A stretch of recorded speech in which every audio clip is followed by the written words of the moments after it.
ప్రపంచంలో భారతీయులు ఎక్కడికి వెళ్ళైనా బతికేస్తారు. ఎందుకయ్యా అంటే కొన్ని చోట్ల చలి ఎక్కువగా ఉంటుంది, కొన్ని చోట్ల వర్షాలు ఎక్కువగా ఉంటాయి, కొన్ని చోట్ల ఎండ ఎక్కువగా ఉంటుంది.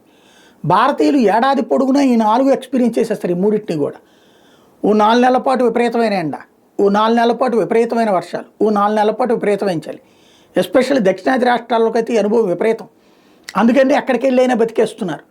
ఇప్పుడు మాత్రం ఎండలు సుర్రుమంటున్నాయి. గతంలో లేని సమస్య ఏంటంటే ఇళ్ళు ఇప్పుడు ఎక్కువగా కాంక్రీట్ ఇళ్ళు కాకుండా ఈ రకరకాల పద్ధతుల్లో పెడుతున్నారు. అయ్యో సిమెంటు ఇవని, లేకపోతే కనుక ఇటుకలతో చేసిన వాటికైతే కనుక కూలింగు ఇది 2 రకాలు ఉంటాయి.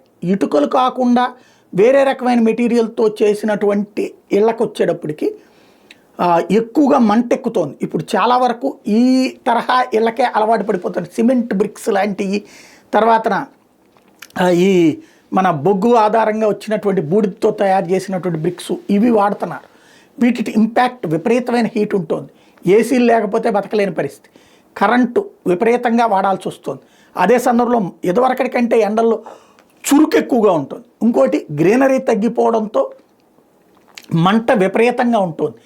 మొత్తం మీద ఆంధ్రాలో చాలా ప్రాంతాల్లో ఎండలు అయితే విపరీతంగా ఉంటున్నాయి.